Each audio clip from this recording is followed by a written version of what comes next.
What is going on, GBA? I am the Confusion, and today with me, unfortunately, Sticks. He made it. We were supposed to get this done. Unfortunately, when we finished recording the video, all my files got corrupted. My fault completely. But we couldn't really find the time to record again. So with me today, we have Robin. What's going on, everyone? Rob here, filling in for Sticks this week. I'll try my best recapping this week, but Sticks, we all miss him. Yeah, I don't know. Some people don't like the way he criticizes me. I think I have a little fan base going on here. But no, Sticks was great. He knew everything. It's unfortunate that the video got corrupted, but we're here. We're back to make another one, round 2 of this, and week 9 of the GBA. We're just gonna jump right into it. Alright, I guess I'll start. This was a very good week. Start with one of the best matches this week. The New York Metapods against the Borussia Dortmund. Dan versus Lars again. We've seen this matchup so many times. Dan brought Victini, Mega Altaria, Rotom Wash, Galvantula, Skuntank, and Gorgeist Small. Lars brought Landorus Incarnate, Hitmonlee, Vaporeon, Scizor, Mega Alakazam, and Druddigon. So if Dan can pretty much set up with Mega Altaria, he can really tear through Lars' team with that Cotton Guard Mega Altaria. However, if Lars can get rid of the Gorgeist, wear Dan's team down a bit, and prevent Mega Altaria from setting up, Hitmonlee really should be able to sweep. So early game, Lars gained a lot of momentum by playing very aggressively with the Vaporeon, staying in on the Mega Altaria that would have 3 code, or pretty much killed with Hyper Voice at that point, and staying in against the Rotom that could have killed with Volt Switch. He actually ended up gaining health back from the Hydro Pump. Dan was eventually able to hinder the Vaporeon greatly by surprising Lars with a Trick Scarf Gorgeist. This made Vaporeon pretty big setup fodder for Mega Altaria later in the game. Lars, as we know, he doesn't do his calcs all the time, and this really hindered him a lot later in the game when he was in with the Landorus Incarnate against the Rotom Wash. He went for the Sludge Wave, and Rotom lived on 1% and O-code the Landorus with a Hydro Pump. Later, Altaria ended up against the Vaporeon, locked into Heal Bell because it was tricked into Scarf. It was tricked with a Scarf. Lars was forced to switch out, and because Dan was setting up some Cotton Guards, and he went into Scizor to try and gain some offensive momentum. However, Dan got the prediction right and O-coded it with a Fire Blast. Lars played very risky with his offense this week, both Landorus and Scizor not getting any kills. At this point, Lars was really forced to bluff the Dazzling Gleam with Mega Alakazam, which ended up working the rest of the game, surprisingly. And it was the only way to really prevent Mega Altaria from setting up. Dan, unfortunately, let his Gorgeist go down after that, which throughout the match, Dan was worried about a Unburden boosted Hitmonlee sweeping the rest of his team, and the only thing stopping the Unburden boost was the Gorgeist. Although it would have gotten O-code or pretty much killed by the Poison Jab, the Hitmonlee wouldn't have been able to go for the Fake Out and get that Unburden boost. Lars did a really good job of preventing Mega Altaria from setting up the rest of the game, and was able to get the Fake Out off and clean the rest of Dan's team off with the Hitmonlee, and that resulted in a 1-0 win for Lars. Yeah, this was a great game. I loved watching the fact that whenever Dan brought in the Mega Altaria, he just went for Hyper Voice, and although Lars was kind of playing around a Fire Blast Mega Altaria, and it was there, but I love how Dan only kicked Fire Blast once the Scizor actually came in. Lars thought, wow, he has never clicked Fire Blast once, so he switched into the Scissor, and that one turn, Dan actually went for the Fire Blast. That was pretty crazy to see. I also think the Gorge Ice set was just phenomenal. It had a lot of funny coverage with Destiny Bond, Fire Blast. It was just a fun set. It was Trick with Choice Scarf, which ended up working against that Vaporeon, which was absolutely awesome. Obviously, Dan was trying to work around that on Bird and Hitmonlee, but it just worked too well in the late game. Got the fake out and just cleaned up, and that's usually what Hitmonlees do, and it was very effective in this match, so GG to the both of them. Moving on to the next match, we have the Newcastle United up against the Real Morel. Newcastle United brought Dragonite, Kyurem, Crocodile, Mew, Electros, and Suicune, as the Real Morel brought Weavile, Mega Blastoise, Roserade, Uxie, Zebstrika, and Talonflame. Now, immediately, turn 1, you just have these two fat psychic types up against each other. You have Uxie and Mew just kind of sitting it out there, but once you actually get into the match, you realize that Food doesn't have that many switch-ins to Mega Blastoise and its coverage, making almost all of its moves stab because of its ability, which allows moves like Dark Pulse and Aura Sphere to get a 50% bonus, and that puts a lot of pressure on Fu's team. The coverage works really well. So once Mega Blastoise comes in, a Pokemon has to take a lot of damage. The Real Morel were able to weaken down Pokemon like the Electros, like the Suicune late game, in order for the Roserade with a Choice Scarf set to come in and Technician HP Ice the rest of the team. The Zebstrika and Talonflame were trying to work around the Electros. It was an awesome game to see, The Real Morel really realized what their win condition was, saved it to the end, wore down Fu's team, and you could just tell the Real Morel's offense, with its priority in Weavile, Ice Shard, Talonflame, Brave Bird, and just a really quick Roserade, was too much pressure for Fu's defense, and then Fu's offense was not enough to really break the Real Morels. But it was an amazing game. Miguel played very well in the late game, the same way Lars played very well in the late game, preserving a Pokemon that they knew was going to do well. It came in, clicked HP Ice twice, and that was that. Yeah, it was a very good game between friends. You could tell no hard feelings between them two. And as for Sam, he hasn't uploaded yet, so not much to say on his side. He couldn't end up setting up and sweeping with the Dragonite, as I think he was trying to do throughout the game. Miguel, no switch-ins to Mega Blastoise. He played really offensively and aggressively this week, and made some pretty great predictions. So Miguel back on his A game, I hope, for the rest of the season. Going back to that season, previous season forms he has. So should I move on to the next game? Let's do it.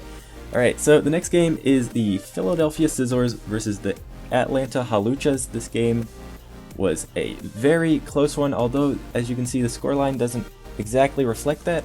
Chimp brought Steelix, Cofagrigus, Magneton, Mega Diancie, Politoed, and Tornadus. Fizz brought Volcanion, Mega Scizor, Heliolisk, Florges, and Rhyperior and Kecleon. Early game mostly consisted of many switches around, both players scouting and getting a feel of how the other one was planning on playing. This was mostly highlighted by the fact that Fizz's Volcanion was doing an insane amount to Chimp's specially defensive Politoed, going for those Specs overheats, which was pretty crazy.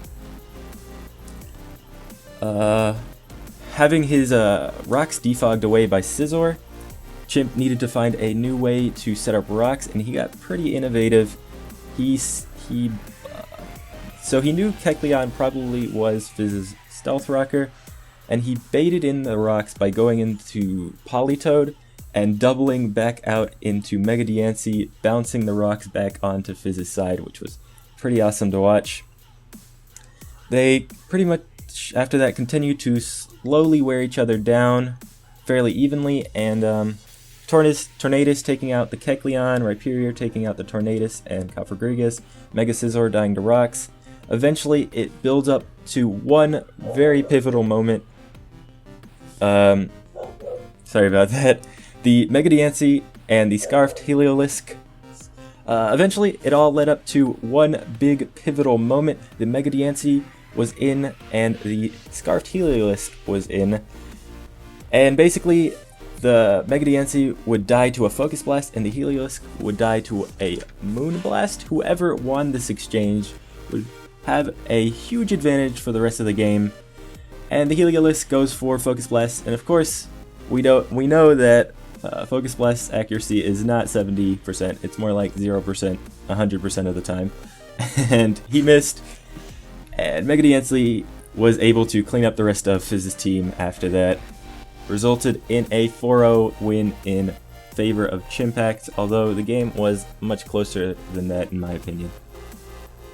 Yeah, you could see that the Philadelphia Scissors and Chimp are just becoming more known as just such great battlers. He really kept, I feel like that's a theme this week, he really kept his win condition in the back with Mega Diancie. He saw how much damage it could put in with its coverage and just waited to the late game, and then after that, obviously the Focus Miss, I don't know why anyone packs Focus Miss anymore because it's called Focus Miss for a reason.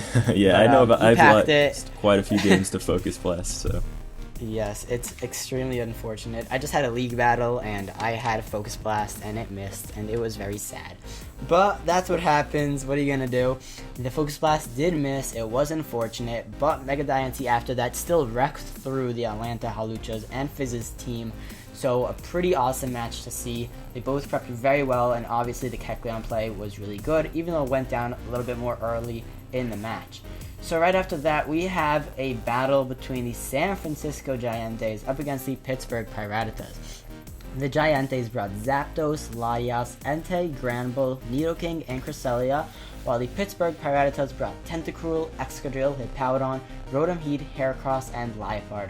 Now immediately, the Liepard set, I think, was very, very cool, but the Giants were able to play around it. It had some fun Hone Claws, Sucker Punch, Substitute, and Gunk Shot, but Geo played really well around that set. It was very unexpected. He didn't expect it, but he played very well around it, so props to that.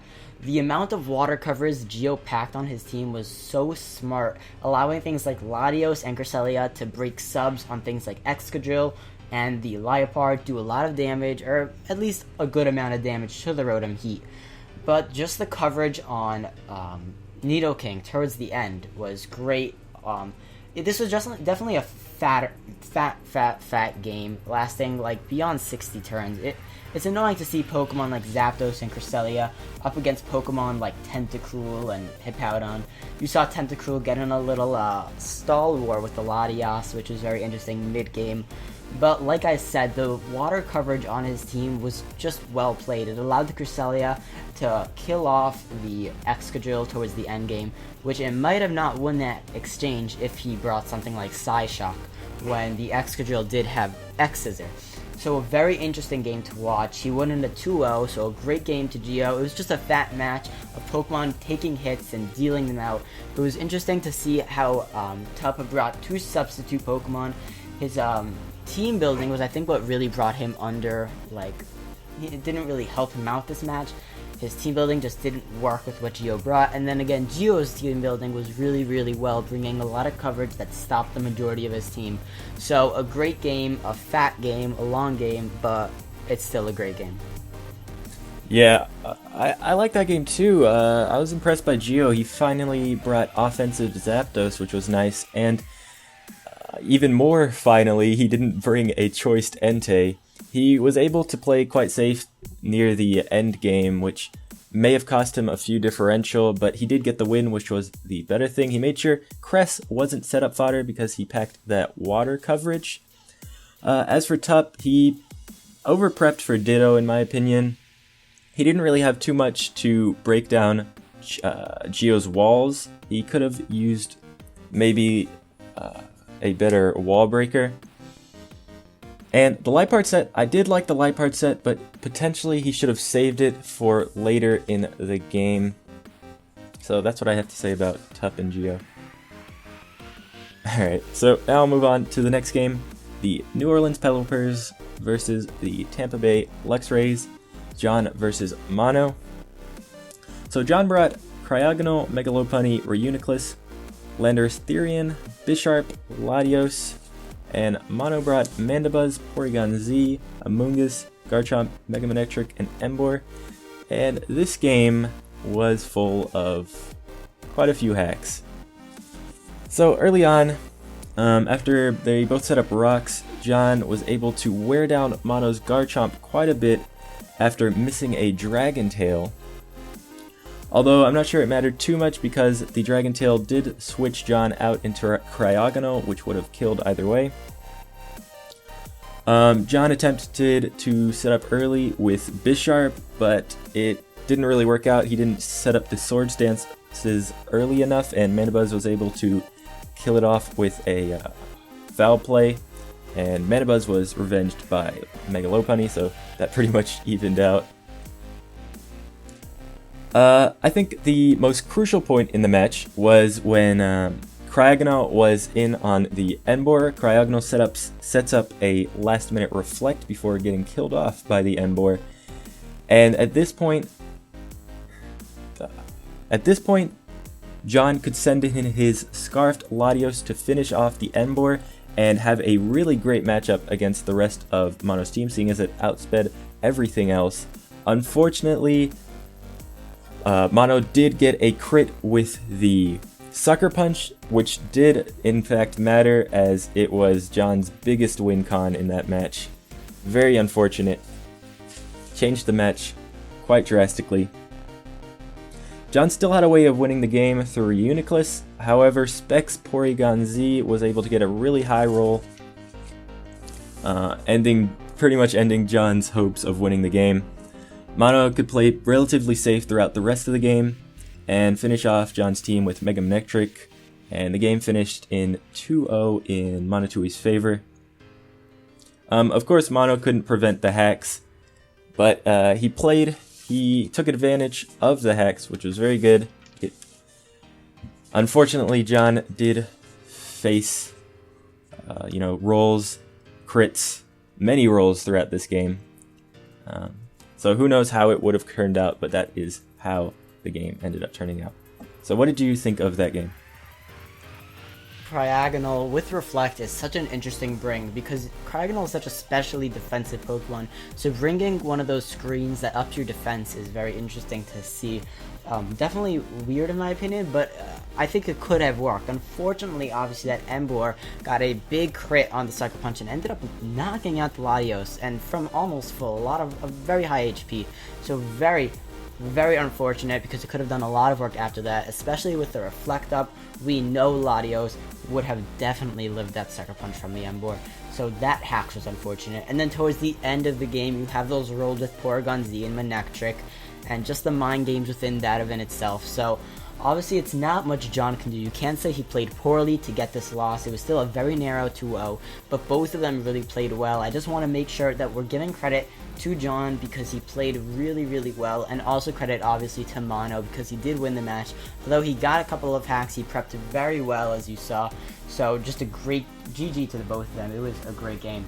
So now we are going to move into a very interesting match. This is MV's match, and he is the San Diego Chimchargers versus the Boston Red Sox. The Chimchargers brought Donphan, Jirachi, Blaziken, Mega Ampharos, Haxorus, and Gorobis, while the Boston Red Sox brought their Lantern, Skarmory, Pangoro, Mega Venusaur, Meowstic, and Alakazam.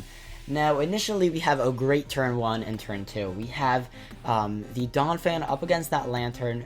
Lantern gets a huge hit, bringing it down to its 30 with the Scald. As the Donphan goes for Earthquake, the Lantern has the berry to reduce the damage of that Earthquake and take almost nothing. What I think is really funny is if that Scald got the burn, not only would the Earthquake do even less damage, but Envy wouldn't even have Donphan for fodder. So that's something that just kind of went through my mind as I was watching that, and I'm sure it went through a lot of your minds as well. Obviously, you could tell that the Boston Red Sox prepared a lot better this week by bringing Sleep Powder on Mega Venusaur, allowing it to semi-stop the Jirachi from setting up all those Calm Minds. I feel like MV is getting a little bit more predictable, even though his sets are not standard on any point ever. His sets are not standard, but he is getting a little bit predictable, and Super Blah played around that. And the Boston Red Sox did very well, bringing a Psych Up Alakazam, being able to copy the shell smash from the Gorbis. And although the Blaziken was Sash, in which Alakazam could not sweep with its brand new stats, it was still an awesome prediction and a great prep, team building. That is so important, and you could really tell how great he team built when seeing a set like that. Right after that, you can just tell that the Pangoro put in a lot of work, and as it did, Pangoro ended up sweeping up the rest of the game. Great game. It's just great to see the Boston Red Sox and how they changed their preparation to match what they believed Envy was going to bring. Although Envy brought a very cool Blaziken set, he played predictable in the fact that he brought some sets that he has been bringing, especially towards the game that they have played before, because this is their second match. Yeah, Nick played very well this game. He brought counter setup, which is what Envy likes to do with a setup spam and hyper offense and whatnot. His prep was very smart. Although, let's not talk about the Meowstic set. Bright Powder plus Swagger. Let's not. Let's You know what's funny? I thought we banned Swagger. What happened to that? Can we get like some hashtag ban Swagger in the comment sections, please? Let's not start this Swaggers. I'm not part of this hashtag revolution. Ban Swagger Season 7. No. Hashtag... No, they're gonna do it. You guys are gonna do it. Hashtag Ban Swagger Season 7. S7. Do it. Get it rolling. Tag every coach on Twitter. Hashtag Ban Swagger S7. That's it. I'll just point out this wasn't my idea. But, Nick, he played Pangoro very well, as he usually does, and yeah, just really smart prep on his part. So that's all I have to say about that. Let's move on to the San Jose Sharpedos versus the San Francisco Arcaniners. Tom versus George. Tom brought Starmie, Cobalion, Milotic, Sock, Tyrantrum, and Gligar. George brought Electabuzz, Mamoswine, Fortress, Infernape, Manaphy, and Gardevoir. This match started off very quickly with a Sashed Mamoswine and a Shukaberry Cobalion doing huge damage to each other turn 1. A couple of turns later, Tom is able to gain some momentum, Volt switching into his Starmie. George switches into his Gardevoir thinking he'll be able to take a hit from it. However, the Specs Analytic boosted Starmie was able to do an insane amount, finishing off the Gardevoir that could have potentially put in a lot of work that game. And the Haze Recover Toxic Milotic proceeded to be a huge problem for George's team, preventing Manaphy from setting up, and at one point Tom even passed an Agility into Milotic in order to deal with Manaphy that much better. Eventually, George's team was whittled down enough for Scarfed Sock to come in and clean up the rest of George's team. This resulted in a big 5-0 win for Tom. Very well played by Tom. That's what I have to say about that. Yeah, and if you watched George's video, you could see how much he kind of beat himself up at the end, or even in the middle of the battle, because of course this was post-commentary. You could see he got very upset. He knew he made bad plays, and he doesn't want any of us bashing him. He understands it. He's going to learn from it. Obviously, I'm not going to say his plays were great. They weren't. But I'm not going to give him all the hate in the world. I still think he played well and prepped well. Unfortunately, Milotic was just such a great bring. The set was perfect on Tom's part. It was just so effective. Also, you never know if it's going to bring Dragon Tail or Haze. I think Dragon Tail would have been better, especially if he started bringing hazards on Gligar, but it was Haze, so although the Dragon Tail made more sense, it ended up being Haze. So whatever the case, obviously the switch into Gardevoir wasn't the best of ideas, but hindsight's 2020. This is the game we play. He didn't play amazing, but I can tell he was definitely putting in effort, a nasty plot. Infernape, which of course I love Infernape, and seeing a nasty plot set was so cool. Vacuum Wave taking out Starmie, but after that, just the Scarf Sock. Just again, it was great team prepped on Tom's part, so you got to give him props, but you can't bash George that much. Everyone knows how well he plays, so I'm not going to take this one unfortunate loss and say this is why he's a bad player, because he's not. They're still both very good players, and I think in this game, it didn't prove George was bad, and it did prove that Tom is good. So it's really benefiting both of them. You know they're both good battlers. So It was a great game between them, pretty awesome to watch. So let's head into the last match of the game, one that I know is going to be very exciting because we have the Utah Jasmine up against the Milwaukee Sawsbucks. Utah Jasmine brought Mega Gallade, Clefable, Empoleon, Sableye, Magnezone, and Staraptor, while the Milwaukee Sawsbucks brought Mega Pinsir, Heatran, Electivire, Sandslash, Meloetta, and Gengar. Now, towards the early middle of the battle, we see that there's a little bit of hacks. Not only does Empoleon get a Scald Burn on the Meloetta, but Meloetta misses Focus Blast. Now, this has happened very early in the season, like week 3, week 4, week 5. You know that when hacks starts early on for Steve, he's gonna lose. This game did not follow that trend, because even though the Meloetta had to switch out because it just lost so much momentum for Steve, or whatever you want to call him. I don't know, Battler X. I don't know what you guys still believe, but when the Heatran came it's in... Battler X. It's Battler X. Yeah. We'll go with that. And even the Heatran missing its very first Fire Blast did not seem like it was going to be very good news. But still, Specs Fire Blast from that Heatran able to do well over half to a +2 Sableye. And even snatch a burn. So now you kind of see luck getting into his favor. Not only that, but the amount of work Heatran put in is phenomenal. Being able to... Also, Steve predicting the bulk up or any kind of setup from the Mega Gallade was great on his part, as he was able to knock out clean that Mega Gallade with the Specs Fire Blast after a bulk up. It also ended up knocking out that Clefable towards the end of the game with the Flash Cannon. So you gotta give Heatran a lot of prep. Mega Pinsir getting a kill. I think that's really funny with Quick Attack. The reason I think it's funny is because normally Mega Pinsir is like leading kills, and I don't think it's even in like the top 10 or like top 20. I think that's just very funny. But hey, it got a kill, so that's pretty cool. But Empoleon was obviously a little bit of a good luck charm, getting almost every Scald Burn it shot out, so that was pretty interesting. Being able to actually kill off the Gengar. Staraptor, although it seemed like it could put in a lot of work, Heatran was not leaving anytime soon, and it just got wore down very, very easily, and it was just a great game of seeing Heatran put in a ton of work. So GG, Steve played an amazing game. Utah Jasmine also played a great game. It just seems that the team wasn't very built to take powerful fire type hits. Yeah, Battler X played very well this game. He capitalized on something Cooper's team has been hard to deal with this entire season, and that's offensive fire types. Specs Heatran could just put in the work the entire game. He played really offensively this week and made that really pivotal prediction against the Mega Gallade. I think Cooper probably should have attacked there. The Heatran was a huge hindrance on his team, against his team, and you kind of just attack at any opportunity when you just see your opponent's win con in front of you. After the prediction, he was able to play relatively safe, so that was good, and finish off the game.